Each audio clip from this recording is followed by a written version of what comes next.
Baik, assalamualaikum warahmatullahi wabarakatuh. Perkenalkan saya Halim Perdana Kusuma dari Teknik Mesin Politeknik Jambi.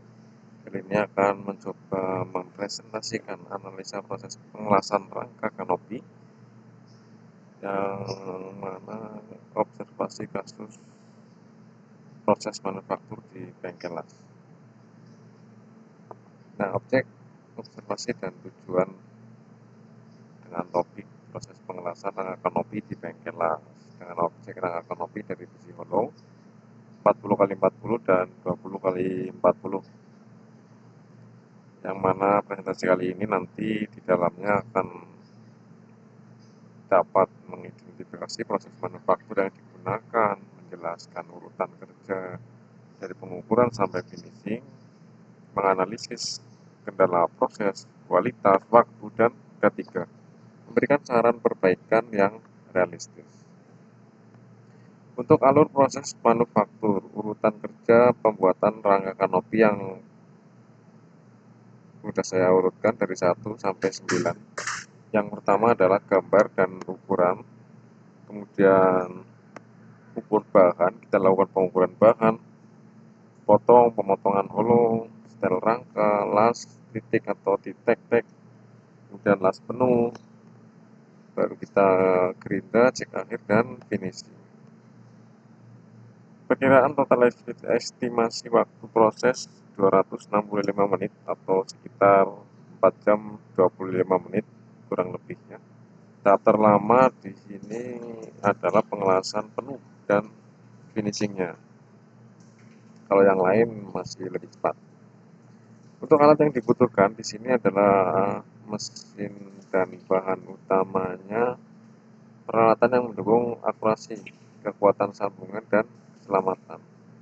Yang pertama mesin las SMAW untuk penyambungan komponen, dan mesin potong, mesin gerinda potong untuk memotong holonya, meteran, siku, dan klem kerja menahan posisi. Ada kawat las, elektrodanya pakai 6013 bahan tambah las, dan tidak lupa menggunakan APD yang memadai, yang sesuai. Nah, untuk perbandingan waktu di sini kita dapat dilihat untuk persiapan dan ukur itu cuma sebentar dan pemotongan sama. Nilainya ada di 35 menit, 35 menit.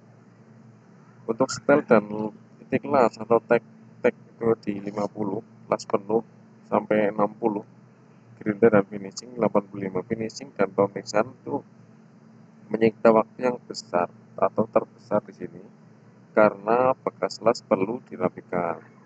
Pengelasan penuh perlu urutan kerja yang tepat agar rangka tidak melengkung. Jadi untuk pengukuran awal yang teliti dapat mengurangi pekerjaan 2 kali atau diulang. Nah, untuk analisa permasalahan di sini, masalah utama mempengaruhi presisi, waktu, biaya, dan keselamatan. Yang pertama, potongan tidak sama atau pengukurannya kurang teliti, las-lasan kurang rapi, teknik belum sesuai, rangka melengkung, itu bisa disebabkan karena panas yang tidak seimbang atau ampernya. Waktu finishing yang lama, bekas las berlebih. Untuk resiko ketiga di sini APD dan tata letak kurang benar. Nah, masuk ke analisis ketiga, potensi bahaya dan pengendalian saat fabrikasi rangka. Yang pertama ada sinario vilas, helm las, dan pakaian lengan panjang untuk mitigasinya. Untuk percikan api ini, bahaya percikan api, kita menggunakan sarung tangan, apron, jauhkan bahan-bahan yang mudah terbakar. Jangan sampai ada pengelasan tapi dibarengi dengan pengecatan. Karena cat di sini kan bahan mudah terbakar ya. Tidak boleh bekerja dengan berbarengan. Kalau memang mau dicat ya harusnya selesaikan dulu pekerjaan pengelasannya atau penggerindanya. Untuk Masalah ketiga debu gerinting gimana? Nah, pakai kacamata safety kan, pakai masker. Kabel berserakan ini juga masalah-masalah yang umum terjadi di bengkel las. Rapikan kabel dan periksa semua sambungan dan isolasinya.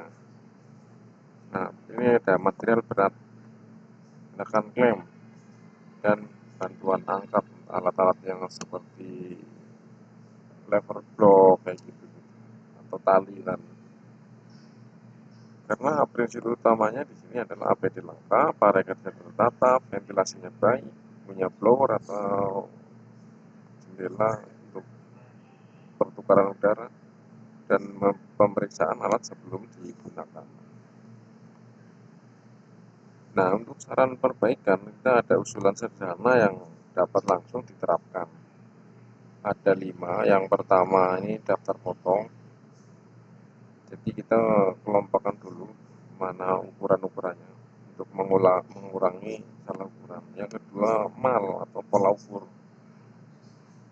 Jadi nggak usah diukur satu-satu. Jadi ketika udah dapat satu ukuran, untuk ngemal aja yang berikutnya. Jadi lebih cepat.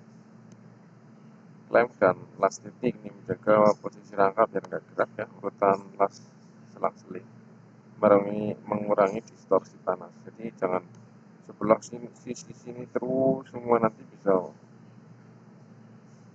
berakibat melengkung, itu lebih parah, lebih besar. Nah, yang terakhir 5R, area kerja. Meningkatkan efisiensi dan K3. Tapi resik, ringkas, rajin, dan rawat dan rajin. Dari semua itu dapat kita simpulkan ringkasan hasil observasi dan manfaat pembelajaran. Yang pertama, proses utama pengukuran, pemotongan, penyetelan, pengelasan, gerinda, pemeriksaan, dan finishing. Temuan penting untuk ketelitian ukuran, urutan las, dan kebersihan area kerja sangat mempengaruhi kualitas rangka. Manfaat, maksudnya memahami hubungan proses manufaktur, kualitas, biaya, dan ketiga. Nah, ini ada salah satu dokumentasi ya.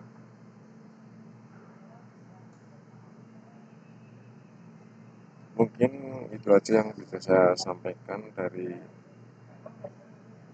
tugas proses manufaktur. Semoga bermanfaat. Kurang lebihnya saya mohon maaf. Assalamualaikum warahmatullahi wabarakatuh.